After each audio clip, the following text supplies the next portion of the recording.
Commissioner Hedrick, Here. Commissioner Budd, Here. Commissioner Cantu, Here. Commissioner Tekelman, Here. Commissioner Espinoza, Here. Commissioner Jackson. Here. Quorum has been established to conduct the meeting.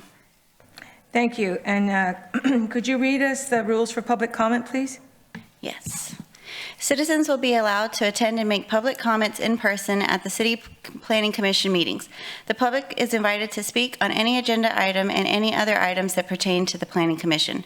Comments are limited to 3 minutes. If you choose to speak during this period, you will not be allowed to speak again when the item is being considered in order of the agenda. Okay, thank you. At this time, I'll go ahead and open up the public comment. If anyone would like to come and speak on anything on the other than tonight's agenda, please come forward. If not, then I'll go ahead and close the public comment and move on to the approval of absences for Commissioner Tekelman and Commissioner Miller for February 18th, 2026. I move that we approve the absences of Commissioner Tekelman and Miller. Second. I have a motion and a second. All those in favor say aye. Aye. All those opposed? Motion passes. Moving on to the approval of minutes for February 18th, 2026. I'll make a motion to approve the minutes on February 18th, 2026. I'll second. I have a motion and a second. All those in favor say aye. Aye. All those opposed? Motion passes. Moving on to the consent public hearing, discussion and possible action for items A and B. Thank you, Madam Chair. For the record, Andrew Demas with Development Services, reading in tonight's consent agenda, starting with letter A, plats. Item number 2, a master preliminary plat for Sunset Ridge Estates. Item number 3, a preliminary plat for Park PID Unit 2. Item number 4, a replat for Schatzel McMinn. Item number 5, a replat for Come Dream Come Build Subdivision Tranche 2. Item number 6, replat for Bratton Place Unit 2. Staff and the Technical Review Committee have reviewed the following plats and deemed that they are consistent with the UDC as well as Texas Local Government Code. Staff recommends approval. Under letter B, plat time extension, we have just one item, item number 7, a preliminary plat of Oso Vista Subdivision Units 1 and 2. If approved, it would be a 2-year time extension as it is a preliminary plat. That concludes tonight's consent agenda. If there are any questions, I'd be happy to address them. Thank you, Andrew. Commissioners, do we have any questions for staff on items 2 through 7?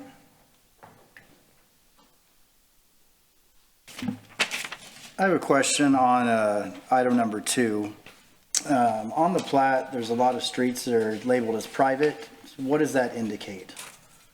As it is a master preliminary plat, that final decision has not yet been made if they will be public or private. In discussions with the developer, they will be public streets. So does that need to be updated to take the word private off of there? As it's a master preliminary plat, it is not recorded. Thank you. Is that also the one, because I had heard that, is that the residential area that is going to be gated? Correct. So if the developer opts to keep it a public street network, it could not be gated. Oh, okay. I had heard that I thought it was something that had on the development that they were going to be, it was going to be a gated community, but it's not. Well, at this time, it's a master preliminary plat. As we get closer to final, they would have to make a formal determination if it's going to be public or private. But as preliminaries and master preliminary is not recorded, it is not memorialized anywhere yet. Oh, okay. All right. Thank you. Commissioners, any other questions for staff on items 2 through 7? If not, then I'll go ahead and open up the public comment on items 2 through 7. If anyone would like to come and speak on these items, please come forward. If not, then I'll go ahead and close the consent public hearing and entertain a motion or further discussion. I just had one other question on item number 7.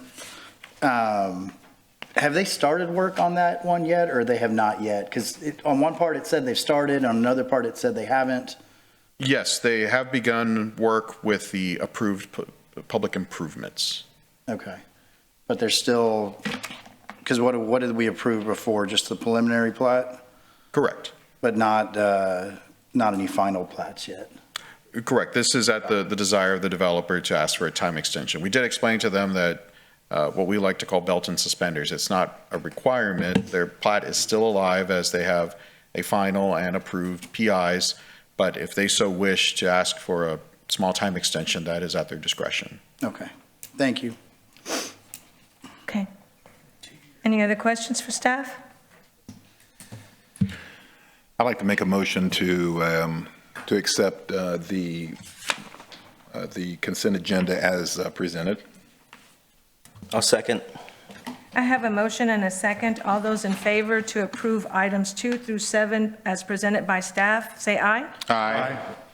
All those opposed? Motion passes. Moving on to public hearing, discussion, possible action, item C.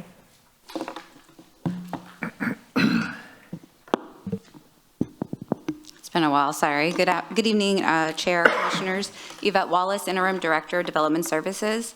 This evening, I'll provide an overview of recommended adjustments to the city's trust fund structure and the parallel recommendation to adopt impact fees for water, wastewater, stormwater, and roadway infrastructure. Most of you were not here when we brought the impact fees forward, but we're just going to kind of go over both of them again tonight, so that way you have the full picture. These recommendations do come from the Capital Improvement Advisory Committee following several years of studying, master planning, and review. And for those that may not know, and as we get further into this, the master plans were adopted by council, so we have made progress in this time period. I'd also like to introduce the Capital Improvement Advisory Committee Chair. He's with us tonight, Moses Mastagashi. He's here to represent the SEAC and answer any specific questions you may have as the chair committee, or the committee chair. Phone's ringing, I'm sorry. All right, so just a little bit of background, and I'm not going to read off the slides. I'm not that kind of person, so I prepared some other language. You feel free to read the slides.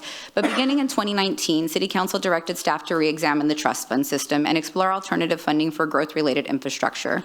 Those of you that have been in this community understand that sometimes those buckets were empty for quite some time, and then sometimes they had abundance of funds in it. So we needed to look to see what that balance looked like. Over the next several years, we completed updates to water, wastewater, roadway, and stormwater master plans and identified significant capital needs driven by growth. In early 2024, Council requested a reassessment of the trust funds to determine whether they could remain solvent under the current structure. They did that after we brought SEAC's recommendation to Planning Commission and then ultimately Council for adoption, and they wanted us to take a step back, look at the trust fund fees and do a comparison and bring 2 recommendations forward for consideration.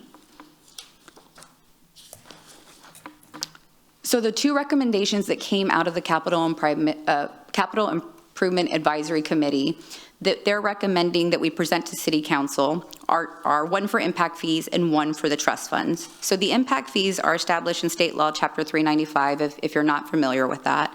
And were established as a way for new development to fund its potential share of system expansion. They are tied directly to adopt master plans and a 10-year CIP or capital improvement program, ensuring fees are based on actual projected growth-related improvements. SEAC recommended adoption of impact fees effective October 21st, 2026, with trust funds sunsetting at the same time to avoid duplicate charges. The second recommendation also came from SEAC is amending the existing trust fund policy. The trust funds have been in place since 1982 and have reimbursed over $41.5 million in infrastructure, but several structural issues now limit their sustainability. SEAC recommends modernizing the policy to consolidate the current buckets, which is currently 4 into 2, water and wastewater, clarifying reimbursement rules, and eliminating lift station reimbursements. For those of y'all that have the history, lift stations are very costly, and that is a major drain on the current trust fund system. We feel that these changes could bring it to solvency. So I'm just going to go into impact fees, I'm going to go into trust funds, and then we'll go into the fees specifically, just giving you full history again. So impact fees, again, not reading off the slide, I'm going to tell you that it's a cost of constructing capital improvements of facility expansions, including and limited to construction contract price, surveying and engineer fees, land acquisition costs, including land purchases, engineering and financial consultant costs, and the capital cost must be included in the 10-year CIP used in the calculation of the impact fee. So we developed the master plans first with the CIPs, and so we have those published online, and that has been published since we adopted them and even before we adopted them, but they're out there. It shows you what should be constructed and what that anticipated cost should be. impact fees cannot be used for operations, maintenance, or replacement. So it's very specific on what you can and can't do.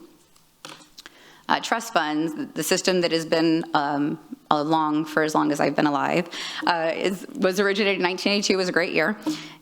And we codified that ordinance in 1982 with this, and it said, all fees and charges will be indexed to the August constructed index published in the Engineer News Record and adjusted September 1st each year. However, that was never implemented. So we adopted it, but it wasn't adjusted incrementally over the past 43 years. We should have done that. We should have done that incremental adjustment for that. What we did do is a 40% increase incrementally since fiscal year 2020.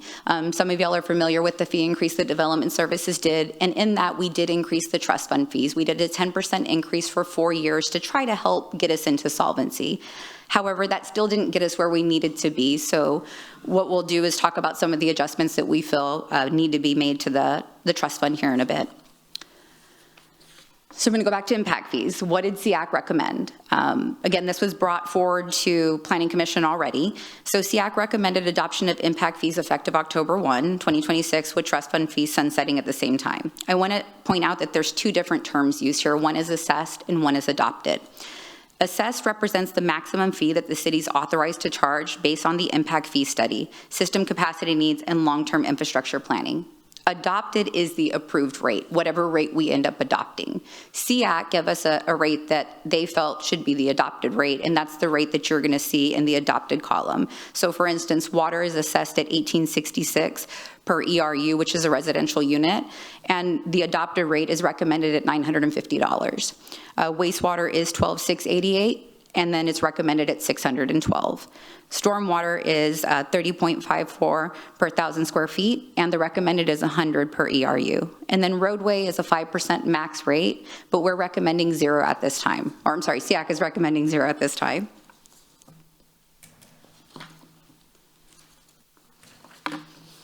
So when we talk trust funds, we weren't talking about fees. We weren't talking about amending any fees. What we wanted to do, or what we thought would be best in our discussions with SEAC and with SEAC subcommittee, is reduce the number of buckets from 4 to 2 because it leads to a lot of confusion and it leads to moving monies around unnecessarily. So that's going to help with that. We don't have to do as many transfers and the accounting gets much better.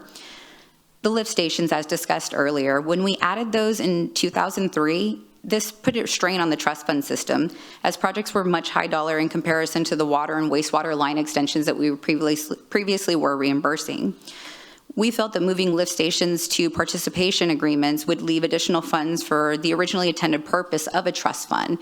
And again, 1982 was a long time when this was developed, but the intent of the trust fund was for those extensions of water line and wastewater line. If you lived a quarter of a mile away from the wastewater line and you wanted to extend as a resident, you could come in and you can apply for reimbursement to extend that line. And so we're just trying to get it back to what the true intent was with the extension of water and wastewater lines. We also, the ordinance clearly defined the difference between pro rata and surcharges and spoke to pro ratas at 25% of surcharges to be deposited into one bucket and then 75% into another bucket. That led to a lot of confusion, a lot of how should we assess it, when is it collected, when is it billed, a lot of uncertainty. So we looked at the interpretation of pro rata. We've made some changes to that so that way it's more streamlined. It's not subject to differing interpretations. It's clear, crystal clear in the code. And then we're reducing just the ambiguity, I can speak, I swear. It's been a long day, sorry. We're reducing that by cleaning up the language and telling you when we're gonna collect. Where do we collect the fee? So surcharges are collected when you come in for a tap, and pro rata is collected at final plat only if you meet the pro rata requirements for collection. One of the other biggest changes is eliminating the use of a design memorandum. So in lieu of a design memorandum, we will require fully approved public improvement plans. So this helps us reduce amendments. So what we were seeing with design memorandums is it was a good guesstimate, right? A good like OPCC, if you will. And oftentimes we had to come back and make numerous amendments, which would lead to more drain onto the trust fund. This gives us more certainty and doesn't allow for as many deviations and changes as you're going through the project. limiting the extensions. So extensions right now is something that was kind of just granted if you were moving construction along. What does that look like? Was I just moving my equipment from one side of the property to the other side of the property for 5 years and saying I was doing something, or were we actually doing something, having inspections, and there were significant delays? So one of the things that we're doing is limiting the number of extensions that you can seek, and then you have to have a justification, and then there's going to be an appeal process. So if we deny the time extension, then you would have to appeal to council, and they would have to hear that instead of staff making that determination and saying, yes, we agree, you know, you haven't been able to move forward for 5 years because of COVID, when other developers could. And we just kind of taking us out and providing that clear language that says you have to meet this requirement, or we're not going to grant you the time extension. If you don't care for our recommendation or our decision, you can appeal to council, and ultimately they would have the deciding factor. And then one of the other things that we really want to do, I'm sorry, not that we really want to do, we are going to do, is we're not recommending any fee increases at this time. And there's a reason for that, because we don't know what these changes are going to do to the funds. So what we're suggesting, and in all of our discussions, is that we hold off on reassessing the fees until fiscal year 2028.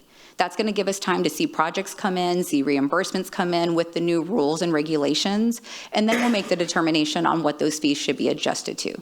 We know there's probably going to be an adjustment, but what we don't want to do is put a number out there that doesn't align with what we actually need, and then we have, you know, buckets that have plenty of money in it. This fund should be kind of remain solvent, and doesn't mean that it has to have millions of dollars in it for use, but it should just constantly have the same amount of dollars coming in as the same amount of dollars are coming out, right, over the course of a year or 2 years. So we're going to revisit that in fiscal year 2028. And of course, once we do, we're going to ensure that we are going to revisit the fees per the engineer record August construction index affected October 1st of each year. So more of a certainty that every year we're going to look at it. And if adjustments need to be made, we'll be up here at council every budget season to make an adjustment. And that's just us wanting to make sure that we don't get into this 40 years from now again. So I just did a side-by-side comparison of what we currently have today. This really doesn't show you as much as the next slide's going to show you, but it does break it down. As you can see from a commercial, you have a lot and acreage fee. One of the things that we are doing now is we're saying that commercials should be charged by the acreage instead of the lot, right? Because sometimes you can have, let's just say 50 acres and one commercial building. So paying by the, or one lot on that 50 acres. So paying by the lot isn't really sufficient in the commercial world. So we said, let's go by acre. And on the residential side, you used to be able to go lot or acreage, whichever was greater. We cleared that language up and also said residential is just by the number of lots you have. So no matter your acreage, we're looking at the number of lots. So that helps us kind of get a better estimate of what fees will be actually coming in instead of just looking to see what fees greater and choosing the greater fee. And it also helps the developers determine what costs they're going to have up front. So you'll see that there's the lot acreage fees. We also have surcharges and pro rata fees, and we have that for water and wastewater today. Currently, there is no stormwater fee when it comes to trust funds, nor is there a roadway fee. When we're talking impact fees, again, we have assessed and adopted. We are recommending the adopted. So for water, it would be $950 per ERU. Again, $612 for wastewater, $100 for stormwater, and then $0 for roadway at this time. And I just did a better comparison here with some projects, right? So let's go single family for a second. 48 lots, 9.158 acres. And the assumption on these is that they have to pay the pro rata fee. So that way we can kind of see what that total cost looks like. So if we had a project today as existing with the trust funds and they had to pay pro rata fees, per lot, they would be paying $2060.39. With the impact fee adopted recommended rate, they'd be paying $1662. So there's not a huge difference when it comes to the residential side and the difference between our existing trust funds and the recommended impact fees. Actually, there's a slight increase because the pro rata is included in this one. We don't always see pro rata, but we do see pro rata in a lot of the infill development or the areas that already have infrastructure that's not being installed. On the multifamily, you'll see a pretty significant increase. And I will tell you now that the multifamily has been paying by that lot versus acreage and not really paying as much into these buckets as the residential developers have been because of the way that we would look at lot or acreage. So for us right now, if we took today's ordinance, the way we have it codified per lot, you'd be looking at 62 to 3892. The impact fees would take that up to $387,000. It's pretty significant, but a commercial has a much greater demand on the system. I mean, if you have 100 units in that commercial, you know, one building on a commercial, it's going to have a lot more draw on our water and wastewater system than a single family home would, or a 3,000 square foot commercial business. So we looked at all of that when we were looking at these fees and creating them. Commercial, we did 2.61 acres, just to give us a baseline. On the trust fund right now, it'd be $13,024. If we went impact fees, it would be $7,810. So there is a difference, right? We're looking at the project now. We're not just looking at the use, but we need to know the number of units because we have to be able to determine the actual demand on the system. So what are the key differences between a trust fund and an impact fee? Trust funds are fully local, funded solely by developers through lot, acreage, and pro rata fees, with maximum local control but limit scalability. Impact fees blend developer contributions, so there still is a portion they pay, with city participation as required by state statute, and are governed by state law and subject to changes at the state level. Impact fees are directly connected to master plan improvements, ensuring charges correlate to needed capacity expansion, which creates a more standardized and predictable framework. I will also say that if you are building and seeking reimbursement, if there is a master plan, you still have to adhere to that master plan. The impact fees were designed based on the master plans, but even today, a developer with the trust fund, if there's a master plan, has to build to the master plan or amend the master plan. So you still have that component, and the master plans are still used. The trust funds allow us the flexibility if there's state changes where we can remain in our system without the impacts of any state changes, which is something to take into consideration as we move this forward. So with all of that said and done, and I can go back to any slide and give you any more history, I wanted to tell you that in all of the considerations between impact fees and trust funds, after meeting with the subcommittee, after meeting with SEAC, after looking at everything on our own, after looking at the length of the study and how old the data is that developed that fee, at this time, the recommendation that we want to pose moving forward is to update the trust fund policy with no fee increase at this time, and schedule a revisit of the trust fund fees in 2028 to evaluate solvency and determine if adjustments are necessary. If we get to 2028 or beyond and we see it's not working, we have the master plans, we have the CIPs. We can go back, we can redo the fee, right? The fees are dated at this point because the data is older and it took us so long to move them forward, and it's no fault on anyone. It's such a lengthy process that by the time we got through the process, the fees are pretty old right now.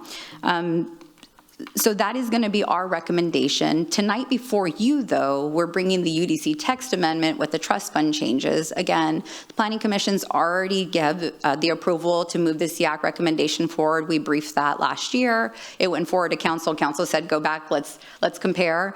So tonight, what y'all are looking at and what you'll be providing your recommendation on solely is the trust fund edits that we're making to the UDC. And again, we're moving both recommendations forward, but I wanted to just come in here and give the full history and not just come in here and say, hey, we're amending the trust fund. So that's the recommendation tonight that we'd be seeking from Planning Commission. Okay. And I stand by for any questions. Thank you. Commissioners, do we have any questions? So one of the biggest questions that I had back when we discussed this was what's the plan to reconcile the current projects that are under the trust fund program, and where is that money going to come from to pay off those as we transition? So that's a good question, and I will tell you right now, I pulled the actual balance because I knew you were probably going to ask me how much money's in there, so let me tell you what that looks like right now. So right now, the trust fund overall in totality is in a deficit of about $1.3 million, which is much better than we were this time last year. Right. Last year, we were in much greater, so we were able as a city to figure those projects out and move them forward. A $1.3 million deficit isn't unreasonable for us to carry because, again, we get money into these buckets daily with every permit, with every plat. There's monies going into that bucket. So those projects that were sitting and waiting for funds have already been addressed, and we addressed those as a city. And now moving forward, we're ensuring that projects are well aware before they submit for trust fund reimbursement of where we are, when we think we anticipate to have funding, where they are in line for funding. And again, we feel that the adjustments will help them get that reimbursement sooner rather than later. But you can't use money collected in impact fees to pay for trust fund projects, right? No. Yeah, no.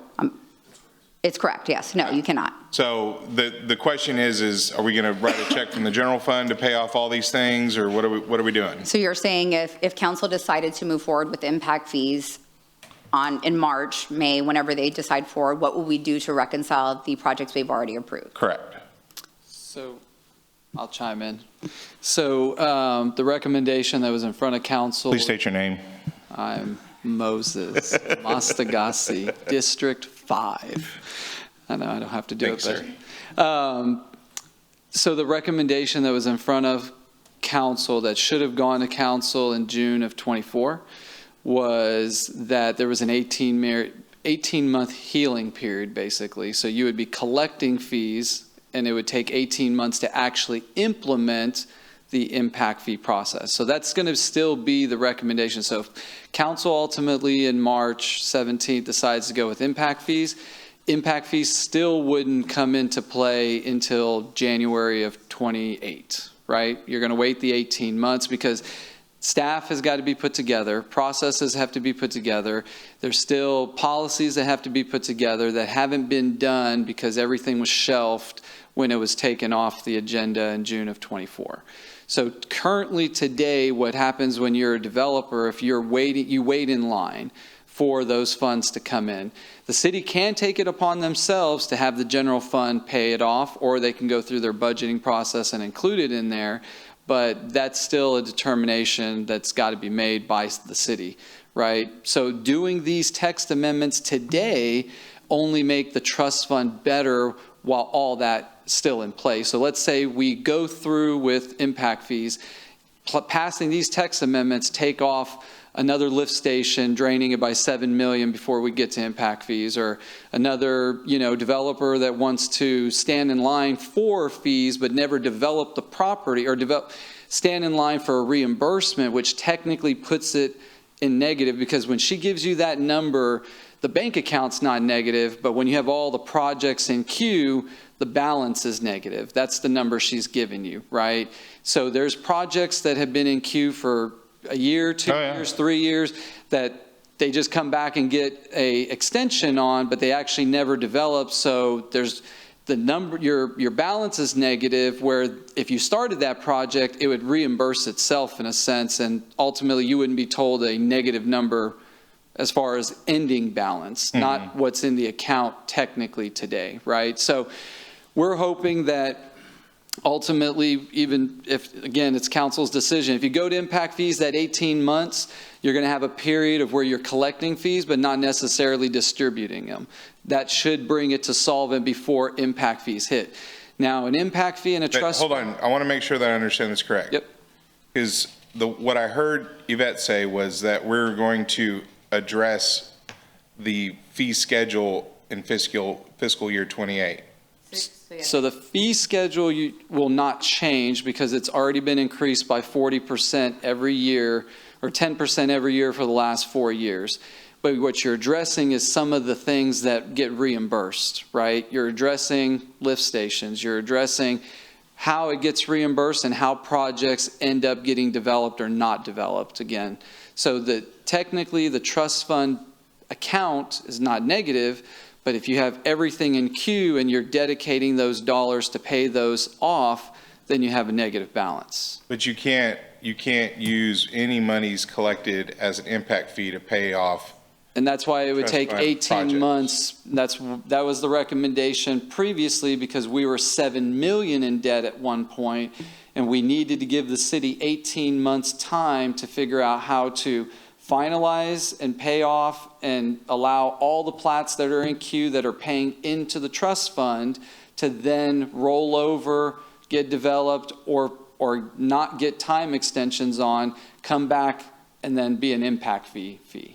So to answer your question specifically, if council decides to move forward with impact fees, they're going to set that date certain when we'll start going to impact fees. In that interim, the trust fund would still, of course, be in place because we're not going to move to it until that time, which means the fees that are existing today would still be collected. Right. It may not be any additional projects between now and then, but it would still be collected to fund those projects. But it's realistic that there's going to be gap funding that's going to need to be identified to pay off those balances. There could easily be, Right. yes. And we as a city would have to look into how we're going to do that, whether it's through the budget process or through an operating department, because it's their asset at the end of the day. We'd have to have those discussions and see what that looks like. I just remember having a lot of conversations about this with Al, and one of the things that I had challenged Al before everything got, put on a shelf for a minute was, let's find a similar city that went from something similar to impact fees and, learn from their mistakes and,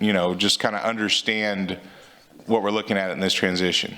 So no other city had a trust fund? That's the problem. Yeah. Everybody else had nothing and went to an impact fee. We have what's called a trust fund, but theoretically, it's an impact fee, right? Right. It's a similar version, but not governed under state law and state rules. It's governed under the UDC and whatever rules those are. And that's why in 2003, lift stations were added to the process. Now, impact fees do reimburse for lift stations. Impact fees reimburse for almost the identical things trust funds do. The difference is on an impact fee, you have a study that says this is your growth area and here are the things that qualify within this boundary, and that gets updated every 5 years. With the trust fund, you have a developer who looks at the master plan and says, I want to develop there. That pipeline is in the master plan. It's oversized. It's going to open up a larger area, and fees are then collected off of that. So those are primarily the two biggest differences between a trust fund. It's basically a land developer driven type process because it's where we think growth will go, where an impact fee is where a body decided this is where the growth will go, and if the growth goes there, then they can qualify for this, that, and the other. Okay. So I concur with the 2026 TAM-UCC Alumnus of the Year said. Mainly, Mike Dice, Interim Assistant City Manager. The main thing is, as Yvette pointed out, there's going to be a gap of time that collection would actually start for impact fees. And yes, you're correct, impact fees cannot be used for trust fund reimbursements. During that time, we should, based on what we're collecting today and what we're paying out with changes, that gap should be hopefully zero. But then at that point, we would have to cross that bridge if they do adopt it. Again, we support the changes. We feel that SEAC and the subcommittee have done, we've had 6 years on this, 30 meetings plus meetings, 70, I can't even count anymore. So I think we have really, at this point, tried to plug every hole that we could see in the plan on either side, and this should be the best opportunity for the city. But again, there may be a gap, but the way it's looking right now, if it were to go, we should have it covered with the changes. Well, I just think it needs to be a surprise trigger date, because Development certainty does not like surprises. I know, but a lot of plats have been submitted, and and extensions and stuff have been granted, and there's I'm just worried that whenever the ball drops, right, like there's going to be a bill, and that's fine. We just have to have a plan in place on how we're going to pay that bill.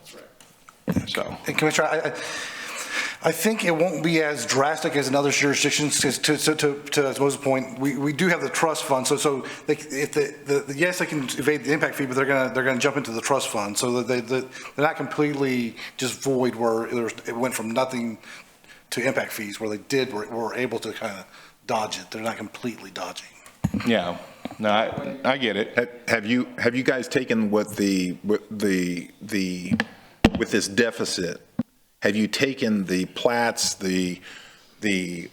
what is on the books and what all these delays have taken, and projected on what the fees they're going to be able to bring in by the time that 18-month time comes around? So we do have that from when we brought the fee forward last year, and we do know those projects. It's the uncertainty of when they'll actually complete the project. That was going to be my question. Can we approach these developers and say, what the rule is, but to say we've got to put our foot down on something. This trust fund amendment, even if council decides to move forward with an impact fee, we would still recommend adjusting the trust fund as is today, because it would give us that teeth, right? Mm-hmm. To say, hey, you have been sitting on this project for 5 years. You have others that have been waiting in line that completed their public improvements in 12 months. So it's are you ready now? And if you're not ready now, you have to go to the back of the line.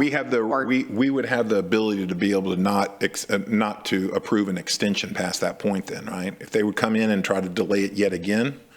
So a plat extension, so think of it as two. Not every subdivision, not every plat, not every development qualifies for any reimbursement. So the reimbursement is only for oversized utility lines that weren't put in by the city because this area has been annexed. It's not for stuff within the development more so. It's for stuff outside, or to allow future developments that are adjacent to be able to be developed, so you're not running parallel lines. So during this time of, let's say you have impact fees move forward or don't have impact fees move forward, you're going to be able to collect more dollars and not actually release more dollars out, because probably 75% of developments in town don't get a trust fund or an impact fee credit or reimbursement, because an impact fee has the same mechanism.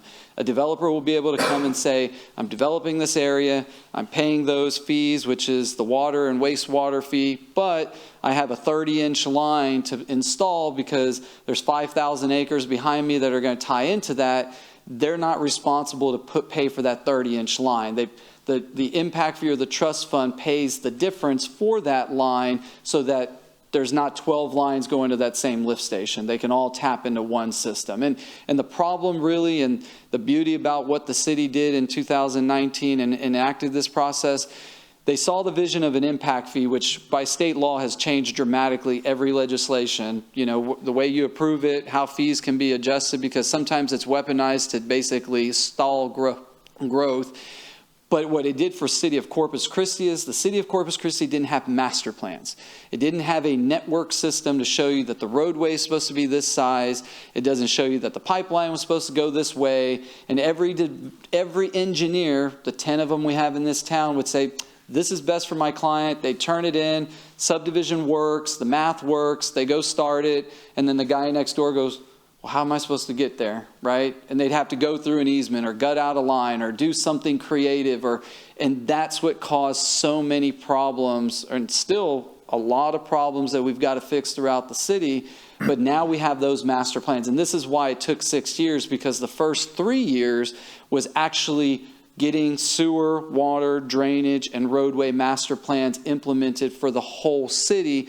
You have every lift station design on the books now, the size pumps that are there, the area it's supposed to accept. So tomorrow, if an improvement has to happen, it can happen without TECQ necessarily coming in and putting $1 billion fine because we overloaded a system, or we undersized a water line, or we oversized a street for no reason. I mean, those are the things that now we're all playing evenly and understanding. So this is why we think the text amendments will benefit long-term and short-term. So long-term is if we stick to trust funds, it's definitely going to change the time it takes to be reimbursed and not put anything on the taxpayer because this is all developer dollars.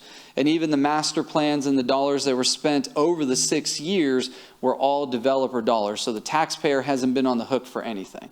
Now, the difference with an impact fee is an impact fee will be paid by a developer, but let's assume the impact fee account has a $500,000 in it, right? And the developer wants to start something that's on the master plan, in the CIP projects, in the 5-year plan, and they go do it, and it's a $2 million project. Well, the city's going to have to get those dollars ready through bonds and different mechanisms to reimburse the developer, and then once those fees are then recollected from that area, actually opening up and paying back in when permits are pulled, then that'll pay off the bond. So that's also the biggest difference here is a trust fund is a developer fee.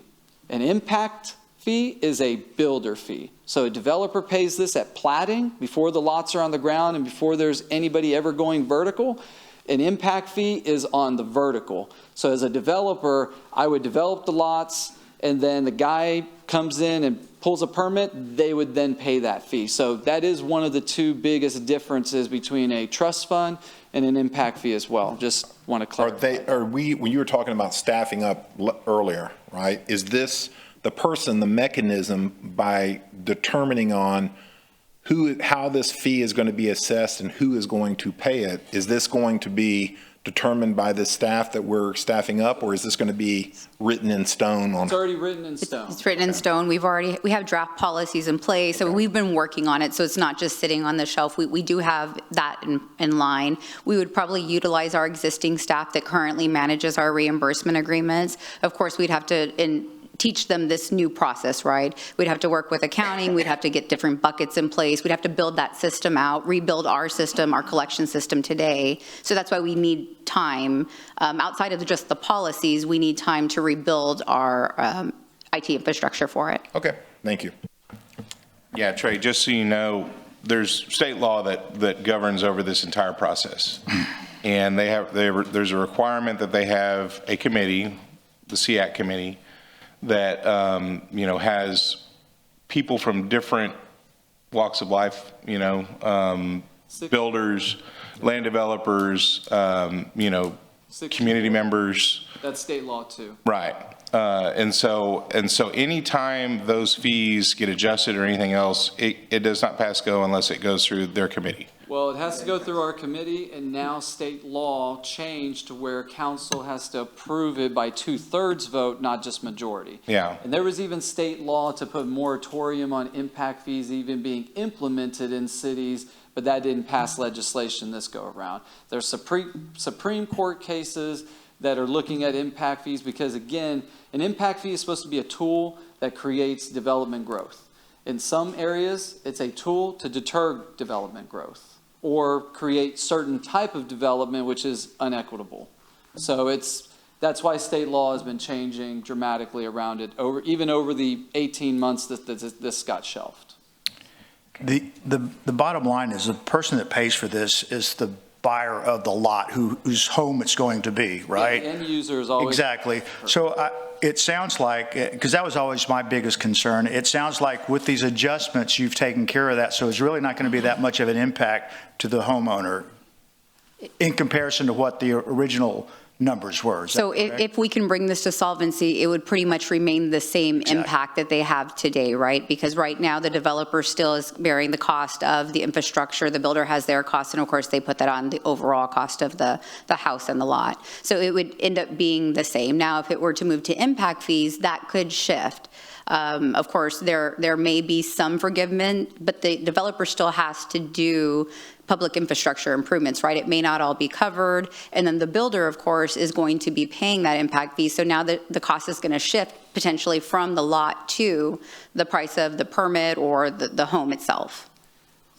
But just to add on to that, if you look at what the impact fee is supposed to do, it's supposed to take an area and look at what the development cost as a whole is through the master plan and ultimately put a number to it. And we took a lot of time to look at that number and say, this is why it makes sense. It doesn't put a burden on a commercial developer, and really an impact fee.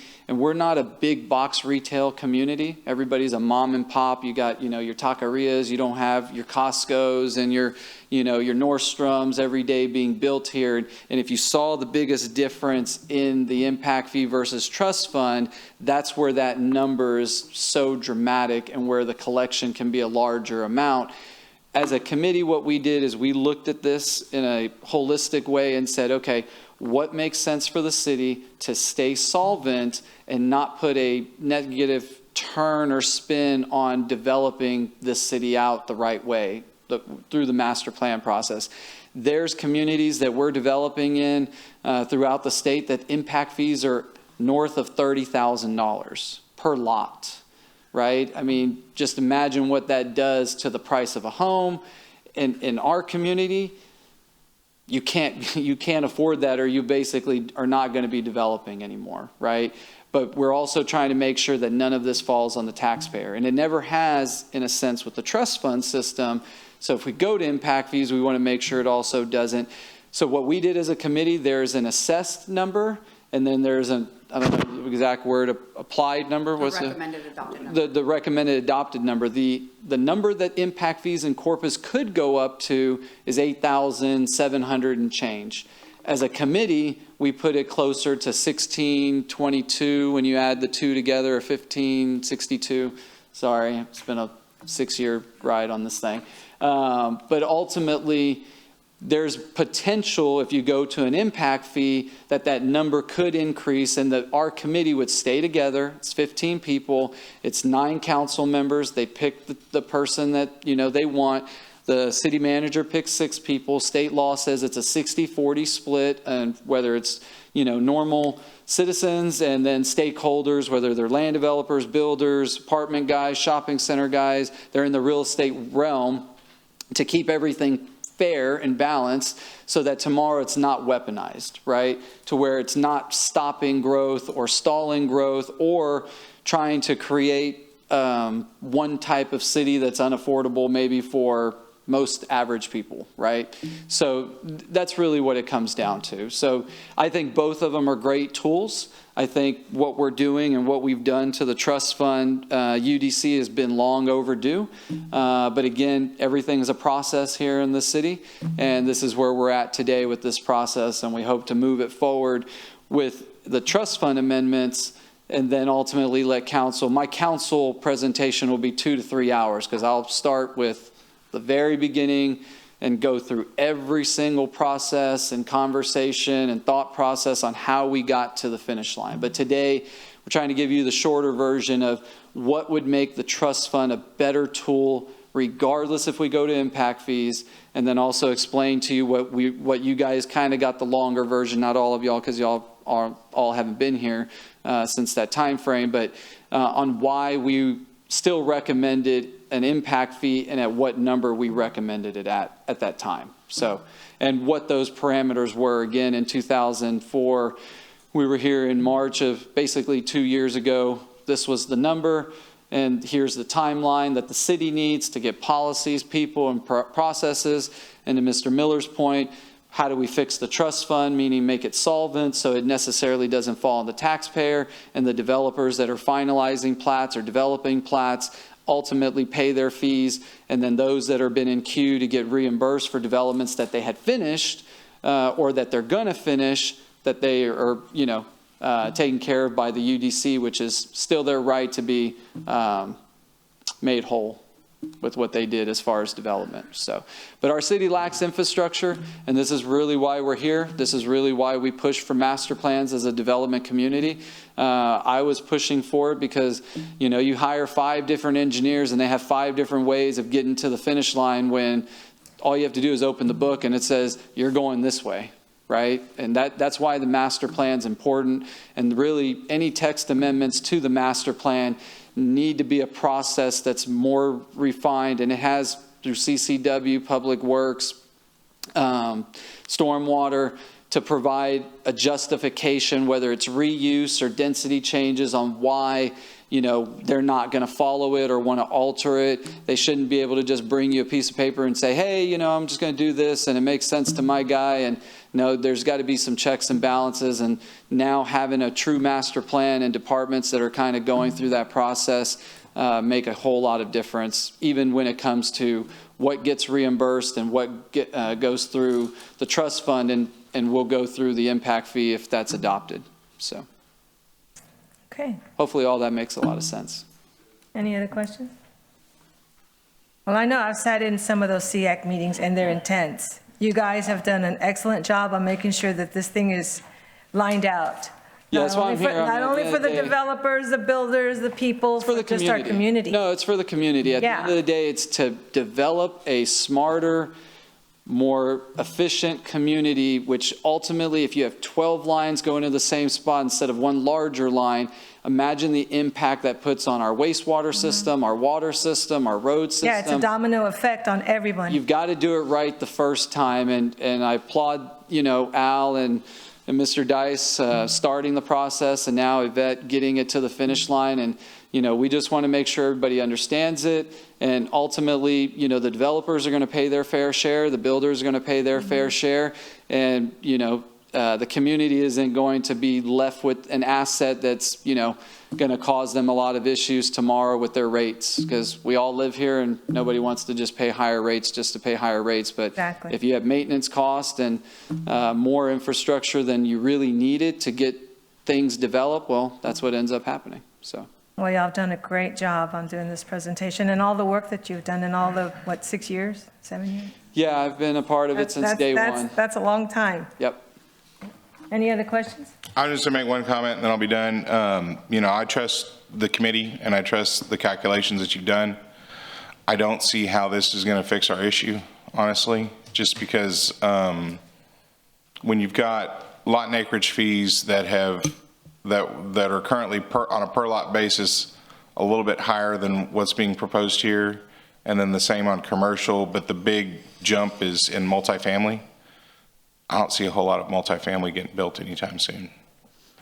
We just had a good amount of multifamily over the past 2 years. Right. And if this change would have been in place, it would have been 100 units on one corridor. It would have been good. Yeah, but what I'm saying is we've kind of missed the boat, because right now we've got an abundance of Class A space. So we would have loved to bring this to you sooner. We've had these discussions on the UDC text amendments even before this process for impact fees, right? We had DS tag, we started working through this process. We could never come up with a resolution that everyone agreed to.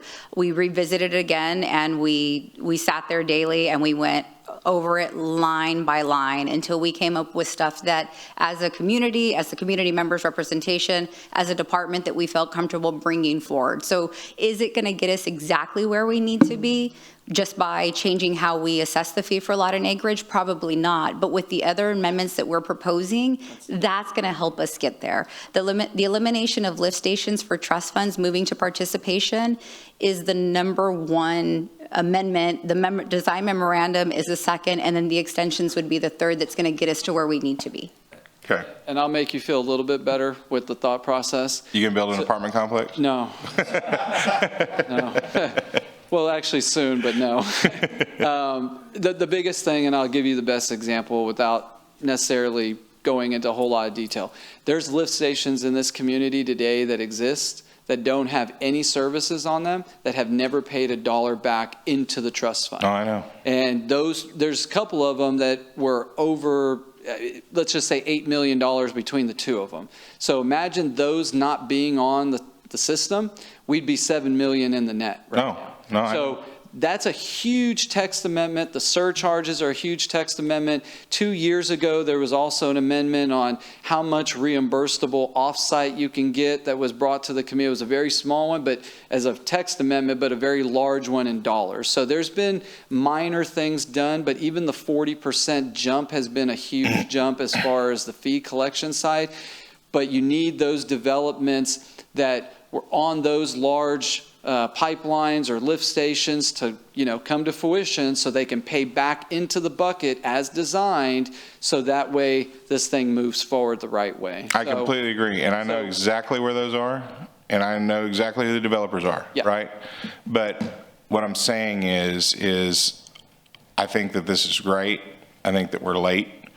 What are we not late on in Right. Corpus? No, I get it. And I'm worried that whenever we go to reassess these fees in 28, that everything's going to shoot through the roof because we're going to be at a deficit, because I just don't see any new multifamily Well, the getting one developed thing, here. if we stay with trust funds, remember that this is a first come, first served process. Oh, yeah.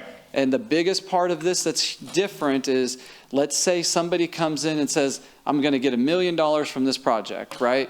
And they put their name in queue. That makes, when they come to council and they say, how much is the balance? They don't tell you the balance of the bank account. They tell you the balance because of all the projects in queue. If that guy doesn't start, he falls out of queue. That's a big difference in the text amendment that doesn't exist today, because there's projects that are going to happen that haven't happened. So it also puts an onus on that developer or person that is a stakeholder with their project to either move forward or come back when they're ready, right? And even applying for it now it's going to put it in a developer's mind that they shouldn't be applying for something because they've got one extension that they can get, right? So it goes back to that process. Now, they can still get their plat approved. Their plat and a reimbursement are totally different things. They don't have to go hand in hand. Yeah. No, I'm totally for it. So I'm just cautionary tale that the fees may not do what we think they're going to do, and 18 months away from reviewing it. So Commissioner Miller, if I can clarify, so back to the slide with the comparison of impact fees and lot acreage, right? So today, you're right, we would only charge for one lot for that, let's just say multifamily. So let's just say it's under 8,000. Let's just put that number out there. And of course, we're proposing it at 40,000. I don't want it to be confused with the 387,000. That would be an impact fee. So if we remain on the trust fund, is there going to be an increase for multifamily?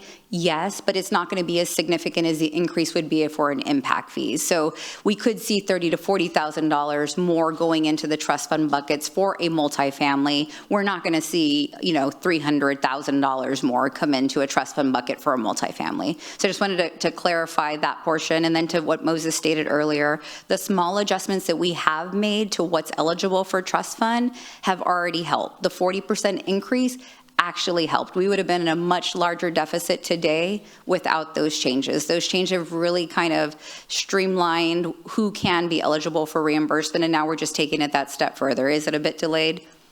Of course, but now is better than ever. yeah, no, I get it. Well, and the main thing when we talk about delay, we want to be methodical in the way that we examined it, researched it, and brought it to, this is our second or third go around in presenting to y'all on what we have done with the SEAG. The main thing is we want to make sure we do it right, and we're not having to double back and correct things that may have been wrong. The proposal that SEAC has done and proposed today should eliminate that concern. Again, the big ticket items and how things are going to be. If you're not shovel ready, you go to the end of the line. That way, the incentive is to get things going. The more people build, the more that goes back into the trust fund. So it'll self-generate if we force people to develop that are participating with that timeline. So. And all I'm I know saying, there's a lot of concerns. all I'm saying is that we would have fixed the world if we'd have done this before COVID. How does the song go? If we're a fifth, Yeah. get drunk. No, I get it. And the best time to plant a tree is today, right? 10 years ago. Yeah, but anyway, just I want to make sure that we understand that we're probably going to be revisiting these fees. Well, is sooner it perfect? rather than later. No, but at least you guys have done something to try to do something about the problems we've been having all these years. And I'd like to say about fees, the department we are engaged with our stakeholders on all fees. We don't just randomly say, we're going to do a fee, whether you like it or not. So before we would even get to a point of presenting a fee to y'all and council, we would have that intense engagement way ahead of time. It took a lot of engagement to get the fees up where they were, but if we work with the development community to make that happen, they're more apt to be on board and engaged with us as well. So it's not like we're just going to blindly do it in the middle of the night. So we say fiscal year '28, which means there's discussion with our stakeholders start the first quarter of 2027, because we have to be prepared to move it forward with our budget, which means that all has to be ready to go to y'all before we even hit budget season. So, See, I want you to do it in the middle of the night. well, I mean, I can, or you want him to do it in the middle of the night? I'm sleeping in the. I want it to be a hard and fast line, right? You know, because I don't want anybody to take advantage of it, you know, based on a timing. And I know that it's impossible to do that because this has to take 1,500 votes, and you know, everything's got to go through the process. Yeah. But, you know, You and I both know as soon as an ordinance goes to council and there is a date certain for adoption, people are racing to the finish line. Oh, yeah. We're used to it. We know we're going to get an influx of submittals. Now, some people try to give us a submittal that's a napkin, and of course, we're going to respectfully decline that. So Right. it needs to be a complete submittal. But yes, we're very well aware of that with any fee increase, with any text amendment. When the tree ordinance came into play, the submittals were, I couldn't keep up with submittals. Our staff was just drowning because everyone wanted to beat the tree ordinance and planting a tree. So we're used to that. We'll prepare. It was what if instead of writing it on a napkin, I write it on a $100 bill? I would still deny it respectfully deny it. And then I'd have to report you to the Ethics Commission. Man, put me in a tricky spot. So before we get Planning Commission recommendation, I just wanted to tell you what the next steps are. So we are planning on bringing both items, not both items, we're planning on bringing the UDC text amendment forward, and we're also planning on bringing an item setting a public hearing for an impact fee on March the 17th. On March the 17th, council will tell us which direction they want to go into.